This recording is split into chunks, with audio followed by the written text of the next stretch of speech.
Hello friends, आज मैं आप लोगों के लिए लेकर आई हूँ आपका संस्कृत बुक का चैप्टर नंबर 8 संसार सागरस्य नायिका।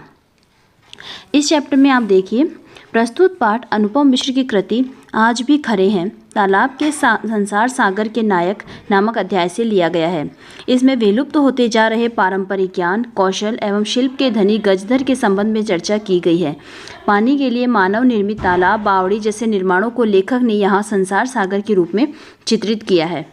ठीक है फ्रेंड, तो इसमें जो संसार के जितने भी जो समुद्र हैं उनको बनाने वाले जो निर्माण जो भी हैं संसार के अंदर मानवों के द्वारा बनाए गए तालाब, बावड़ी जैसे निर्माण हैं उनको संसार सागर के रूप में यहाँ पर बताया गया है। इस चैप्टर को स्टार्ट करने से पहले हम इसकी थोड़ी जो शब्दार्थ हैं वो देख लेते हैं ताकि आपको आगे कोई प्रॉब्लम ना हो। सहसेव, सहसेव का अर्थ होता है अकस्मात या अचानक। प्रकटीभूता का अर्थ होता है प्रकट हुए, दिखाई दिए। नेपथ्य का अर्थ होता है पर्दे के पीछे। तड़ागा तालाब। निर्मापिताम का मतलब होता है बनवाने वालों की, और निर्मात नाम का मतलब होता है बनाने वालों की। एककम का अर्थ होता है इकाई, दशकम का अर्थ होता है दहाई, और शतकम का सैकड़ा, और सहस्त्रकम का होता है हजार। जिज्ञासा जानने की इच्छा। उद्भूता उत्पन्न हुई, जागृत हुई। अस्मात् पूर्वम का इससे पहले। मापयितु मापने या नापने के लिए। प्रयतितम का अर्थ होता है प्रयत्न किया। बहुप्रथिता बहुत प्रसिद्ध। अशेषे यानी संपूर्ण। निर्मीयंती स्मेह का मतलब होता है बनाए जाते थे। निर्मातार का अर्थ होता है बनाने वाले। गजधर कहते हैं गज जो कि लंबाई, चौड़ाई, गहराई, मोटाई मापने की एक लोहे की छड़ होती है, उसको धारण करने वाला जो व्यक्ति होता है उसको गजधर कहते हैं, जो गज को धारण करता है। तड़ाग निर्मात नाम का मतलब होता है तालाब बनाने वालों की। त्रिहस्त परिमाणातिकम का मतलब होता है 3 हाथ के नाप की। त्रिहस्त का मतलब 3, परिमाण का मतलब नापने की, तो 3 हाथ के नाप की। लोहियष्टिम का मतलब होता है लोहे की छड़। समार्द्रता का अर्थ होता है आदर को प्राप्त। गांभीर्यम का अर्थ होता है गहराई। वास्तुकारा भवन आदि का निर्माण करने वाले। कामम का अर्थ होता है चाहे भले ही। निभालियंती स्मय का मतलब होता है निभाते थे। आर्द्रतानी आधारित हैं। आकलयंती स्मय का मतलब होता है अनुमान करते थे। उपकरण संभारण का अर्थ होता है साधन सामग्री को। संग्रहणती स्मय का मतलब होता है संग्रह करते थे। प्रदिताने बदले में। याचनते स्मय मांगते थे, और अतिरिच्य का मतलब होता है अतिरिक्त। ठीक है फ्रेंड्स, अब हम चलते हैं आपके चैप्टर पे। तो चैप्टर स्टार्ट कीजिए। के आसन ते अज्ञात नामान, कि ये अज्ञात नाम वाले कौन थे, जो अज्ञात नाम वाले जो लोग थे वो कौन थे। इसके अंदर जो लेखक है वो आपको गजधर के बारे में बताएगा, जो कि पहले के समय में होते थे, और वो गज आदि को गज एक जो कि उनके पास किसी भी जो भी चीज़ बनाई जाती थी, कुएं, तालाब, बावड़ी या कोई भी भवन निर्माण किया जाता था, उसमें गज यानी लंबाई, चौड़ाई, गहराई, ये सब चीज़ों को नापने का जो व्यक्ति काम करता था। तो इसके अंदर, इस चैप्टर के अंदर हम उन गजधर के बारे में पढ़ेंगे। तो ये पूछता है कि ये अज्ञात नाम वाले लोग कौन थे। शतश सहस्त्र तड़ागा सहसेव शून्यात न प्रकटीभूता, कि ये शतश का अर्थ होता है सैकड़ों, सहस्त्र का अर्थ होता है हजारों। तालाब जो है सहसेव यानी अचानक ही शून्य के अंदर प्रकट नहीं हुए हैं, मतलब आकाश से प्रकट नहीं हुए हैं। इमे एव तड़ागा अत्र संसार सागरा इति, इसके अंदर ही कहता है कि ये तालाब ही यहाँ पर संसार रूपी समुद्र है। ये जो तड़ागा यानी तालाब है, यहाँ पर संसार सागर यानी कि संसार रूपी समुद्र है। एतेषाम आयोजनस्य नेपथ्य निर्मापिताम एककम निर्मातृणाम च दशकम आसीत, कि एतेषाम इन तालाबों के, ये जो तालाब है जिनके बारे में वो बात कर रहा है, इनके आयोजन का अर्थ इनको बनाने, कि ये जो तालाब है इनको बनाने या बनवाने वालों की जो इकाई है वो पर्दे के पीछे का मतलब है जो कि आज तक लोगों के सामने नहीं आई है। तो पर्दे के पीछे इनको बनवाने वालों की जो संख्या थी वो इकाई थी, और बनाने वालों की दहाई थी। एतत् एककम दशकम च आहित्य शतकम सहस्त्रम व रचयता इसमें, और इस प्रकार से ये जो एक और एक मतलब इकाई और दशक का अर्थ होता है दहाई, तो इस प्रकार से जो ये इकाई और दहाई है ये आहत्य यानी मिलकर कितनी हो गई है, यह सैकड़ा और हजार बनाते हैं। परम विगतेषु द्विशत वर्षेषु नूतन पद्धता समाजेन यति किंचित है पठितम।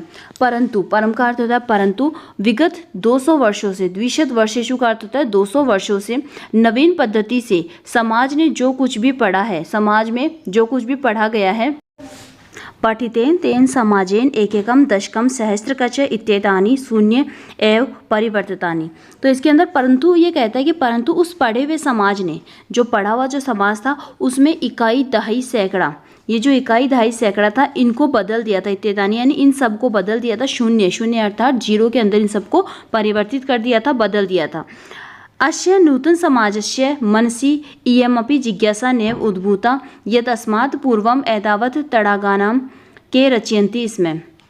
तो अस्य नूतनस्य, तो इस प्रकार से ये कहता है कि इस नवीन समाज में, ये जो नवीन समाज है, इसके मन में, मन से यानी मन में, इयमपि जिज्ञासा, इयमपि जिज्ञासा का मतलब होता है कि मन में यह भी जानने की इच्छा नैव उद्भूता, कभी भी उत्पन्न नहीं हुई, कि यद अस्मात् पूर्वम, कि हमसे पहले इन तालाबों का, इन तड़ागों का निर्माण जो है, इनको कौन रचता था, इनका निर्माण कौन करता था, कौन बनाता था। तो मतलब ये कहता है कि इस नवीन समाज के मन में यह जानने की इच्छा भी कभी उत्पन्न नहीं हुई कि हमसे पहले इन तालाबों को कौन बनाते थे।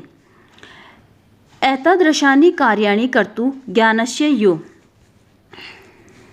नूतन प्रविधि विकसित तेन प्रविधानी अपि पूर्व संपादितम एतत् कार्यमापितुं न केनापि प्रयतितम।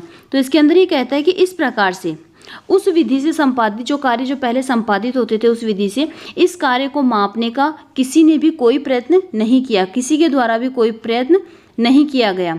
किसको? कि जो पहले जिस विधि से, जो कि कुएं, तालाब आदि बनाए जाते थे, इन तालाबों को किस प्रकार से बनाया जाता था, किस प्रविधि का, किस तकनीक का उपयोग किया जाता था, इस चीज़ को समझने का, जानने का जो भी कार्य है, किसी के भी द्वारा नहीं किया गया।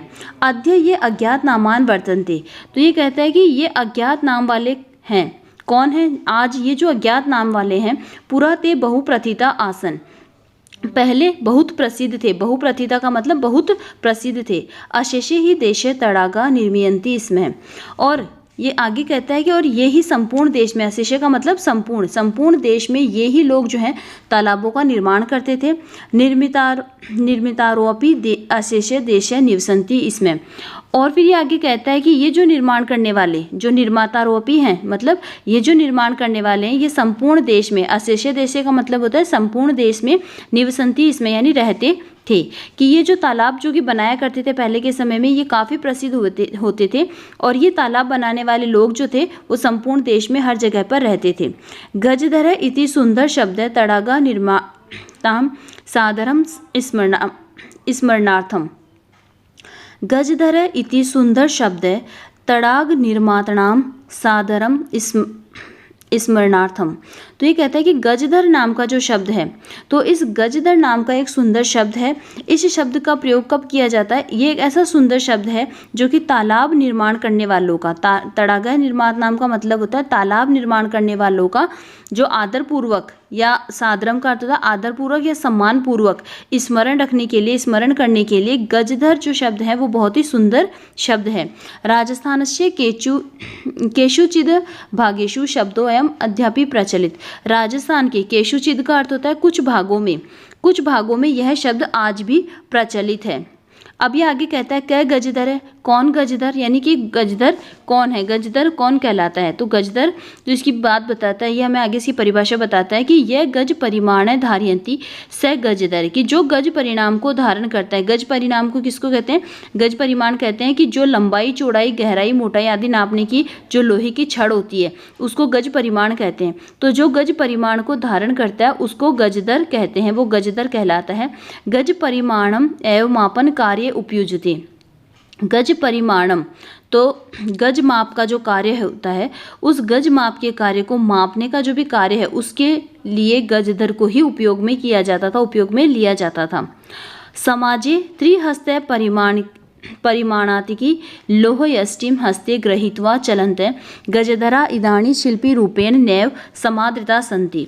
तो ये कहता है कि समाज में तीन हाथ के नाप की, मतलब त्रिहस्त का मतलब 3 हाथ के परिमाण यानी नाप की, लोहयष्ट यानी लोहे की छड़, हाथ में, हस्त यानी हाथ में, गृहीत्वा यानी धारण करके या हाथ में लेकर के जो चलते थे, गजधरा इदानी शिल्पी रूपेण नैव समादिता। तो उस गजधर को, जो कि हाथ में अपने हाथ में 3 हाथ के नाप की लोहे की छड़ को हाथ में लेकर जो चलते थे, गजधर इस समय शिल्पकार के रूप में आदर को प्राप्त नहीं होते थे। मतलब उनको एक शिल्पकार के रूप में आदर नहीं मिलता था। गजधर यह समाजस्य गांभीर्य मापयेत इत्यस्मिन् रूपे परिचित है। तो आगे ये कहता है कि गजधर यह समाजस्य गंभीर्य, जो समाज की गहराई को माप सके, इत्यस्मिन् रूपे परिचित है, इस रूप में उनको जाना जाता है कि जो गजधर है वो समाज की गहराई को नाप सके, इस रूप में उनको जाना जाता है। गजधरा वास्तुकारा आसन। गजधर जो होते हैं वो वास्तुकार थे। वास्तुकार का मतलब होता है भवन आदि जो बनाते हैं, जो बिल्डिंग वगैरह का बनाने का काम करते हैं। तो गजधर जो है वो वास्तुकार थे। कामम ग्रामीण समाजो भवतु नगर समाजो व तस्य नवनिर्माणस्य सुरक्षा प्रबंधनस्य च दायित्व गजधरा निभालयन्ति। इसमें काम है ग्रामीणों समाज है, तो जो काम चाहे वो ग्रामीण समाज का हो या फिर चाहे नगर समाज यानी नगर के समाज का हो, चाहे वो ग्रामीण समाज का हो अथवा शहरी समाज का हो, उसके तस्य का मतलब उसके नवनिर्माण के, सुरक्षा प्रबंधन के जो भी कार्य किए जाते थे, उसका दायित्व किसके ऊपर होता था? उसका दायित्व गजधर के ऊपर होता था। गजधर ही उस दायित्व को निभाते थे। कि पहले के समय में जो भी ग्रामीण समाज या नगर समाज में जो भी कुछ भी नया निर्माण करने का या सुरक्षा प्रबंध का जो भी दायित्व होता था, वो गजधर के ऊपर होता था। गजधर ही उस दायित्व को निभाते थे। नगर नियोजनात् लघु निर्माण पर्यंत सर्वाणि कार्याणि एतशैव आदृतानि आसन। नगर नियोजन से लेकर लघु निर्माण तक, मतलब पूरा बड़ा नगर बसाने से लेकर छोटा जो भी कोई निर्माण करना होता था, मतलब छोटे से छोटा और बड़े से बड़ा जो भी कोई कार्य होता था, सर्वाणि कार्याणि, वे सभी कार्य किसके ऊपर आधारित होते थे? वे सभी कार्य इनके मतलब गजधर के ऊपर ही निर्भर होते थे, इनके ऊपर ही आधारित होते थे। नगर नियोजन से लेकर लघु निर्माण यानी कोई छोटा निर्माण भी अगर कोई करना होता था तो वो सभी कार्य गजधर के ऊपर ही आधारित होते थे। ते योजनाम प्रस्तुवंती, इसमें ये अपनी योजना प्रस्तुत करते थे। भाव्यवम आकलयंती, इसमें भाव्यवम का मतलब होता है होने वाला खर्चा, तो उस होने वाले खर्च का अनुमान, आकलयंती का मतलब होता है अनुमान लगाना, उसको आकलन करते थे, उसका अनुमान लगाते थे। उपकरण भारान संग्रहणित, इसमें उपकरणों का जो भी उपकरण या साधन सामग्री जो होती थी बनाने में, उसको संग्रहण करते थे, उसको एकत्रित करते थे, संग्रह करते थे। उसका प्रतिदाने तेन तद याचनते, और इसके बदले में, प्रतिदाने का अर्थ होता है बदले में, वे कुछ भी या किसी भी चीज़ की याचना नहीं करते थे। किसी भी चीज़ का मतलब बदले में वो इतना भी नहीं मांगते थे। यत दातुम तेषाम स्वामिन असमर्था भवेयु, कि उसको देने में उसका जो स्वामी है वो अपने आप को असमर्थ समझे या असमर्थ होवे, ऐसा भी वो कुछ बदले में उनसे नहीं मांगते थे। मतलब उनकी जो फीस होती थी या जो उनकी जो तनख्वाह होती थी वो इतनी अधिक नहीं होती थी। उनकी जो तनख्वाह होती थी वो काफ़ी कम होती थी और इतनी अधिक नहीं होती थी कि जो उनका स्वामी है वो उसको देने में असमर्थ हो। कार्य समाप्त हो वेदतानि अतिरिच्य गजधरेभ्य सम्मानमपि प्रदीयते। इसमें कार्य के समाप्त होने के बाद, जब उनका कार्य समाप्त हो जाता था तो वेतन के अतिरिक्त गजधरों को, जब कार्य समाप्त हो जाता था तो उसके बाद गजधरों को उचित सम्मान जो है वो दिया जाता था। ठीक है, अब आगे एक और लाइन है आपकी, नमः एतादृशभ्य शिल्पीभ्य। तो इस प्रकार के जो शिल्पकार हैं, शिल्पीभ्य का मतलब शिल्पकार जो है उनको नमः यानी नमस्कार, मतलब ऐसे शिल्पकारों को नमस्कार है जिन्होंने इतने ज़्यादा तालाब, तड़ाग, कुएं, नदियाँ, नहर जो भी हैं, जो भी उनको पहले के समय में लोगों के द्वारा बनाई जाती थी, गजधर के द्वारा बनाई जाती थी, जो कि हर चीज़ को नापते थे, मापते थे उनको अच्छे से। जो भी भवन निर्माण होता था, चाहे वो ग्रामीण समाज का हो या शहरी समाज का हो, या फिर कोई नगर नियोजन का कार्य होता है या कोई लघु निर्माण, कोई छोटा मोटा भी अगर कोई निर्माण कार्य करवाना होता, तो ये सभी कार्य जो है वो गजधर के माध्यम से ही करवाए जाते थे। गजधर जो है वो अपना योजना बनाता था, होने वाले खर्च का अनुमान लगाकर बताता था, अपने उपकरणों का जो भी काम आने वाले संसाधन थे उनको संग्रह करके रखता था। इस प्रकार से अतिरिक्त फीस भी नहीं लेता था। इस प्रकार से इस पूरे चैप्टर के अंदर हमें गजधर के बारे में बताया गया है। गजधर जो है वो इस प्रकार से अपने कार्य को किया करते थे। इसी के साथ ही आपकी ये वीडियो ख़त्म होती है। नेक्स्ट वीडियो में मैं आपके लिए लेकर आऊँगी आपका जो नेक्स्ट चैप्टर है वो। तब तक के लिए thank you, have a nice day.